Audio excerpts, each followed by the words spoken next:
We're fortunate today to have Bryan Daniel. He serves as the chairman of the Texas Workforce Commission, where he works to promote and support the growth of Texas' world-class employers and talented workforce. To champion that goal, he advances innovative workforce and economic development strategies in collaboration with TWC's education partners, local officials, and industry leaders to establish Texas' competitive edge as the best place to work in the world. See, I tell you guys, you're in the right place. Chairman Daniel, please come on.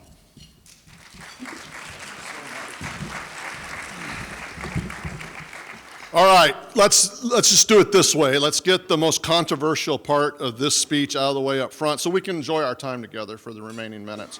I think, and you cannot convince me otherwise, I accept no further arguments to the fact that Texas absolutely is the greatest state in the nation, and not just for economic development and workforce development, but just because we're Texas. I thought so. I always wait a second here. I take a pause because the Californians will find their way to the door, but I didn't see anybody, so we're going to proceed. It's not just me. Other people think the same thing. Texas has won every conceivable economic development award that they give in this nation. We're like 19 years in a row, best state for business.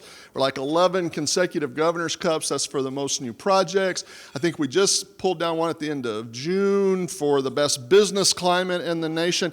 We have won every conceivable award. We are to the point where the people who give out the awards are changing the rules for the awards to try to see if they can get somebody else to win.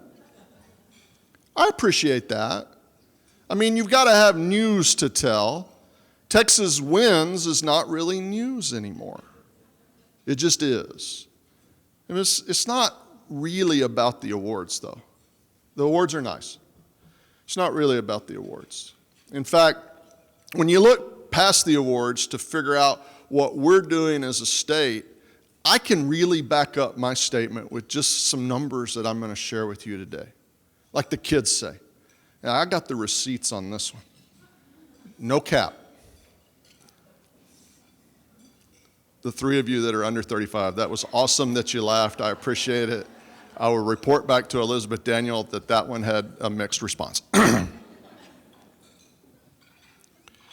When you look at just the workforce numbers in this state, it is an excellent measure of what we're doing relative to economic and workforce development. Our workforce numbers are kind of how we measure our success economically. When we talk about a project like the Chamber or the Economic Development Corporation is going to talk about a project, they're going to talk about it in terms of the number of jobs that it's bringing to the community. And so we're always wanting to see growth there. And Texas sees an incredible amount of growth. We lead the nation, in fact, for the last 12 months in the most number of jobs added to a state economy. We've had several months in a row where we've led the nation month over month, but I think it's that 12-month number that we're really looking at. We've got 21 consecutive months now of setting a new record for employment, which means for every month for the last 21 months, each month that came, there are more people working in this state than have ever worked in this state before. There's 15 million people in the Texas civilian workforce. About 14.4 million of them are working. Nearly 14 million of those people are in employment in this state. All of those are records. Those are the highest numbers we've ever posted. Every chart that we look at that's supposed to be going up is going up. Every chart that we look at that's supposed to be even or going down is doing that. There's only one. It's the unemployment rate. It's 4.1% right now, which is the 8th lowest reading we've had for that. When you look at a period in late 2018 through most of 2019, it was like 3.5, and we got really used to that. But I'm going to tell you about a 4.1% unemployment rate. It actually tells you how much optimism people have in getting a job in your state.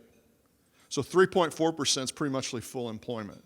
4.1% tells us that there's 600,000 people in this state that are not working right now, but are telling us that they would like to have a job. And they're looking for a job. And they think they want to do that job in Texas. These numbers are good numbers. Our civilian workforce is larger than the individual population of 46 states. It's a lot of people working. Our workforce participation rate is about 1.5 higher than the national rate. It's also about the same amount higher than the other states that are of kind of similar size to Texas. There's a lot going on here. These things don't happen by accident.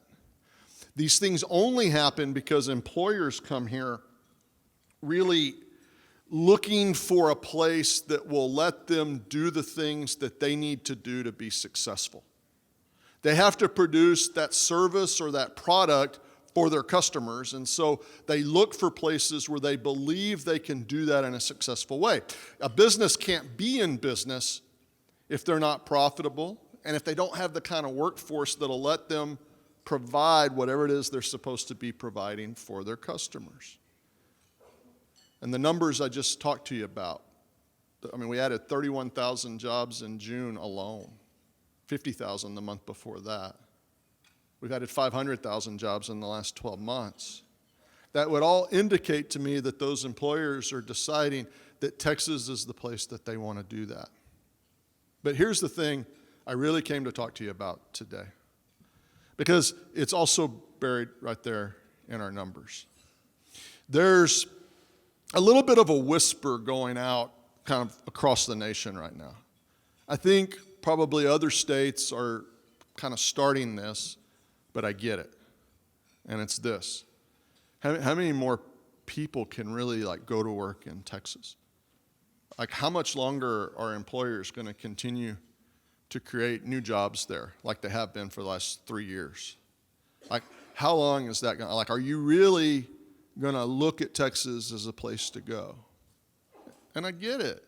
I get it. You know, the last 18 months, maybe the last 2 years, it's remained pretty hard to hire the exact people that you wanted to hire to go to work at your business. That's a true statement. And I've been spending the better part of the last 18 months trying to figure out why that is. I can do that pretty quickly. And then to figure out what's the solution to this so we can continue to see businesses be successful and families be successful because of the jobs that they have. And so Texas continues to be successful. There's 600,000 unemployed people in this state. Just under that, 597,000. There's about a little over 600,000 open jobs in this state. So, bam, problem solved, right? We'll just take those 600,000 people that don't have a job, and we'll just get them one of the 600,000 jobs that don't have somebody in them right now. Easy. Not so easy. I started looking at that, because even at Texas Tech, that math should work.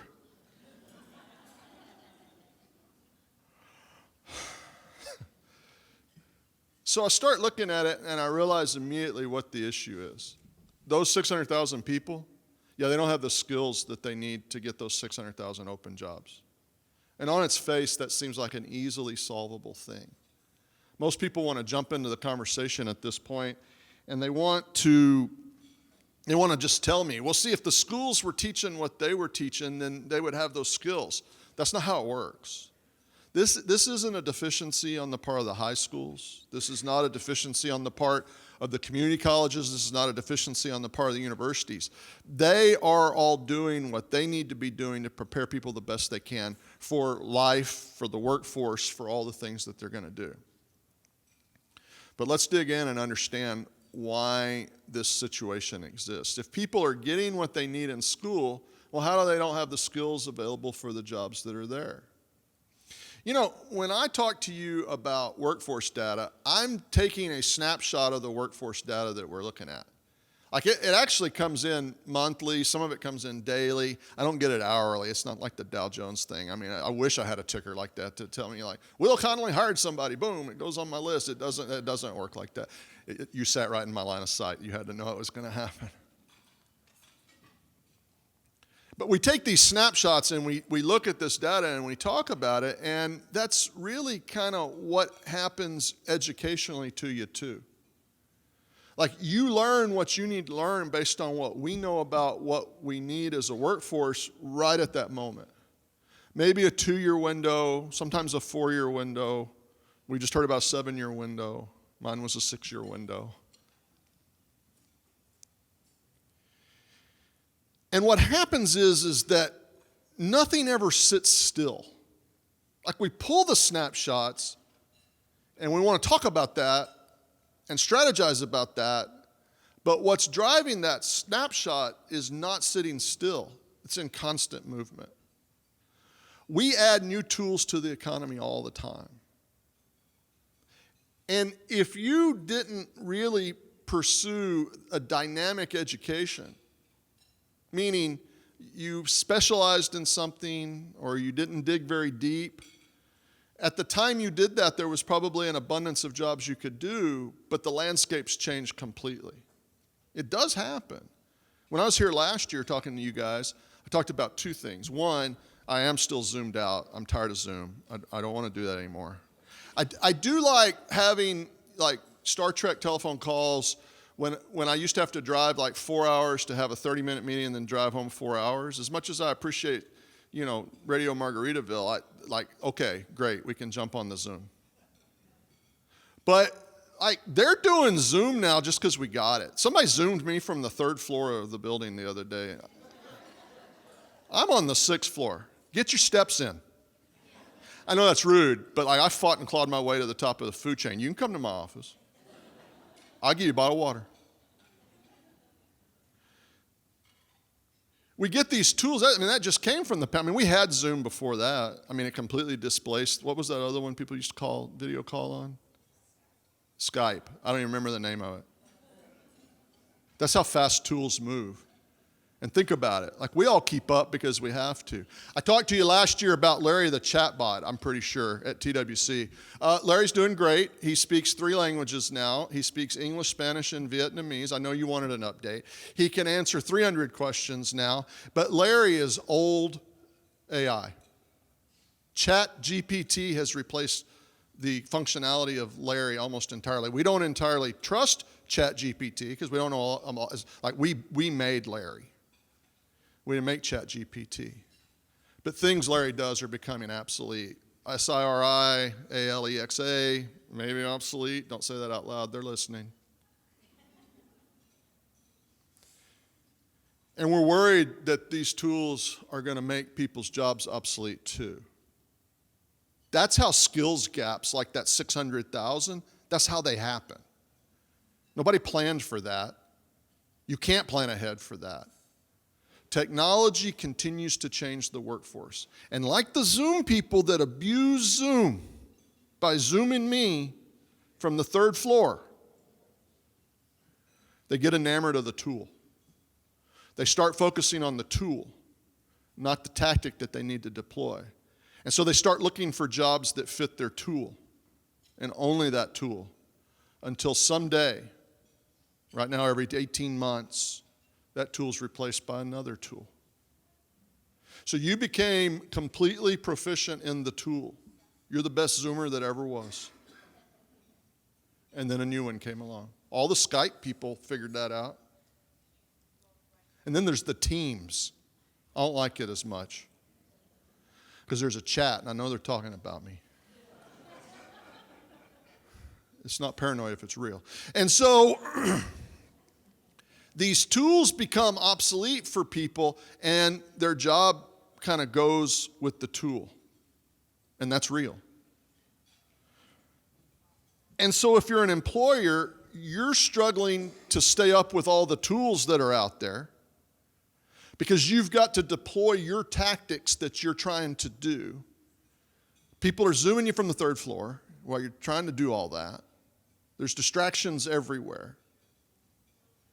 You've got 3 jobs to fill, but you can't find someone who's proficient in that thing. It cuts both ways. So I work at the Texas Workforce Commission. It's a big state agency. There's like 5,000 of us. Y'all, we have a computer that speaks a dead computer language. It's called Fortran. It's embarrassing. We have to hire people that speak Fortran. And I'm not, I have a lot of gray hair, so I get to say this. These people are old. We are asking people to come out of retirement to come up there and, interact with our computer that only speaks Fortran. You know how hard it is to hire for that? Every time the new technology replaces the old technology and you're struggling to keep up, you're creating hiring issues that you didn't even know you were going to have. And then think about the people that the technology passed by their skill set, and they're kind of floundering out there because they don't know what to do. I'm looking for somebody to pick on that I think is going to play along with me. There's somebody right there. Oh, I can see you clearly with the spotlight. Yeah, and you look like a friendly person.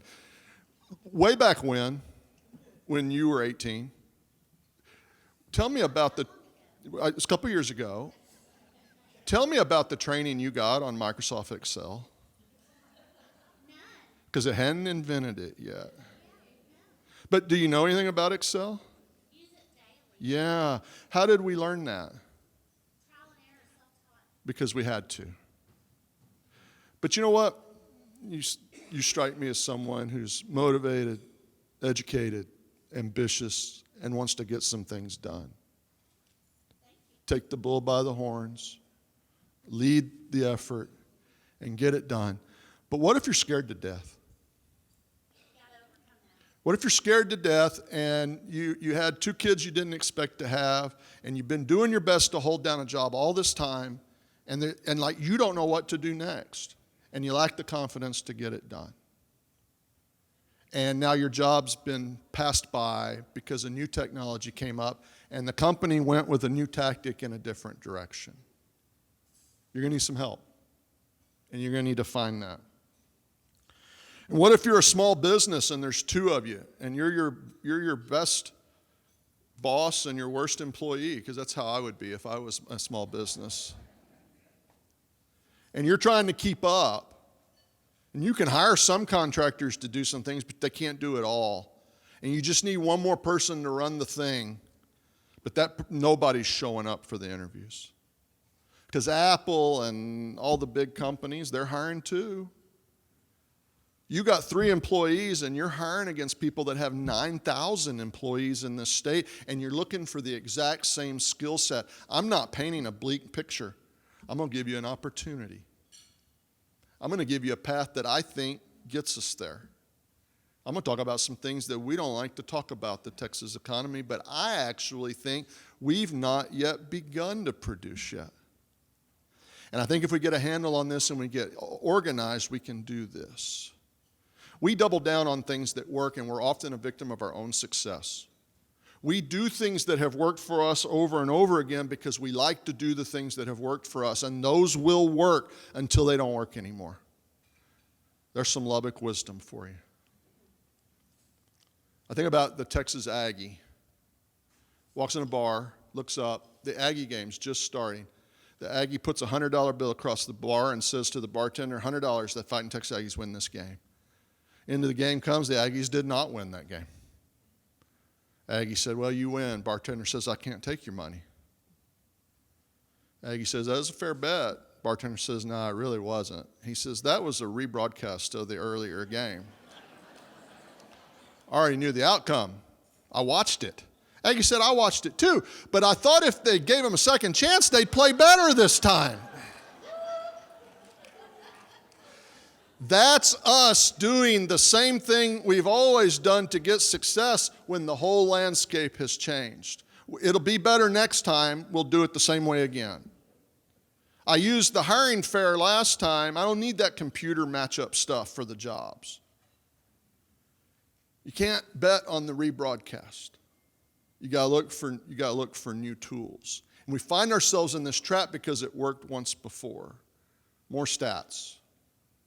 56% of the jobs in this state do not require a university degree.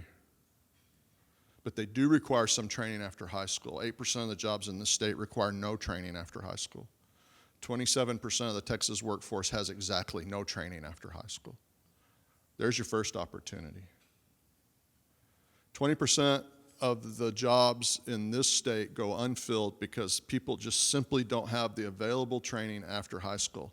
For 2 reasons. 1, they don't know that they need it or where to get it. And 2, there's no path for them to do that. They're working. So what does an employer do? Don't just go to the hiring fair. Go to the same exact people. You're about to talk to some of them. Go to one of our workforce boards. There's 28 of them. 3 of the best ones are here today. So they're going to talk about some stuff. Go to your board and ask them for other paths. Say, I might want to try an apprenticeship. I might want some directed training at the community college. I might want some private sector training. Do you have unemployed people that have these skills? How close are they to those skills? The data those guys have is pretty amazing. And they can use it with the data you have to match you up with some people. We just need some tactics. The old tools won't work in the new environment. And so we have to change our tactics a little bit to be able to get to that. But I think sometimes there's even more of an opportunity than that. Would it shock you to know that there are 1.2 million people actively engaged in the Texas workforce that do not have a high school diploma? It shocked me. There's 3 million adults in Texas that don't have a high school diploma. 2 million are non-institutionalized and of working age. So for us, that's between 25 and 65. And 1.2 million of those are working and have no high school diploma whatsoever. What if they just leveled up? What if that 1.2 million people just leveled up? That's half the jobs that are kind of unfilled because the people don't have the skill set. 600,000 are open and unfilled, but how many aren't even posted because we're not sure we can get there? You see, we've got resources to go to. And we've got educational institutions that can help us get there, whether it's the community college, whether it's Texas State University, the other universities, certainly your high schools. I'm the biggest CTE fanboy that ever lived. 20 years, we did not pay attention to that. We're paying attention now. And the reason we're paying attention to that because is if you can just level up that 1.2 million people, that's 1.2 million people that could take a better job tomorrow. Y'all, this is all happening with 350,000 people graduating high school every year, and they need jobs too. 35% of the state goes to college. Our best forecast is that 40% of the people in this state will go to the university and get a university degree, which means 60% of the jobs in this state are still going to be the kind of job that only requires some training after high school and not a university degree. But you can't keep going back to the same old tools. They work sometimes. LinkedIn and Indeed and all of these are driving the technology that drives the changes in what we're seeing in the workforce. And the opportunities that we have to take advantage of these shifts are pretty big. Whether you got 2 employees or 2,000 employees, there are resources there to help you. But you got to tell us what you need. Don't let the government give the answers. Don't let the government define the problem. You define the problem. And you tell us what the solutions are. And we'll match you up with those because we got lots of opportunities. And we've got the people to do it. Sounds pretty easy today, eating this delicious meal amongst friends, lots of smiling faces. Sounds like, man, we got an opportunity. We got 1.2 million people. We're going to train them next week. Then we're going to work on the others. And we're going to have, like, we're in it. We're in it for the long run. We are in it on the long run. But, you know, there's like, 300 of you guys here today? I don't know how many employers are in this town, but there's more than that. 90% of the jobs in this state are in 50 counties. This is one of them. Lots of opportunities here, but those tactics are going to change. The tools are changing the tactics. People get married to the tool and they forget really what tactic that they're trying to do. And so the leaders, like the people that go and get the information, that's you. The leaders that emerge and come to the forefront and say, I'm going to lead this effort, becomes difficult for us to do that because we're fighting against a strong current. And people don't always want to listen. They like what they were doing. They're comfortable with it. And that comfort really sometimes is the cause of where we find ourselves. You talk to a lot of business owners, their number one hiring strategy is hiring the best person from that company over there. That used to be called poaching. I've noticed it's now called spearfishing. I think that sounds nicer. These strategies have to go by the wayside. We've got new people to train that want to be trained, that have opportunities. And we can build you a system that lets that be seamless in what you're already doing so you don't take away from your success. It is not easy. I'll leave you with this thought. It is not easy. Getting people to stop doing something that they like to do something that's new is hard to do. I always think about this middle school principal my dad told me about. She had a problem of the middle school girls. I had 2 middle school girls at one time. Mine are in their 20s now. Like 6th grade, 7th grade, don't wear makeup to school. What's the first thing you got to do when you get to school? Put your makeup on. In this particular school, nobody knows how it started, but they started blotting their lipstick on the mirror in the girls' bathroom. So they'd kiss the mirror before they go to class. Well, the mirror always had lipstick on it. It's a problem. Principal didn't like it. She told them stop. Announcement, stop. Threats of punishment, stop. Nothing stops. Lipstick on the mirror. Finally, she set her wits in, so she calls every girl in the whole middle school. She calls them all into the girls' bathroom and says, I've asked you to stop. I've threatened you to stop. I've told you to stop. I've begged you to stop. When are you going to stop? I don't think you understand what a burden this is. You have to change the way you're doing this, or we can't move forward. She said, I don't think you understand why you need to change.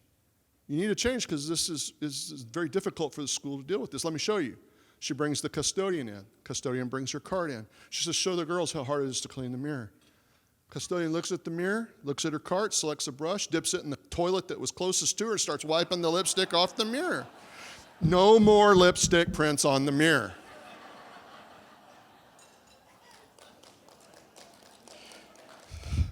Be bold, be decisive, be creative. And that's how you lead yourself out of jam. Y'all, that's my time. Thanks so much. I love coming to this thing. Appreciate everything that you're doing.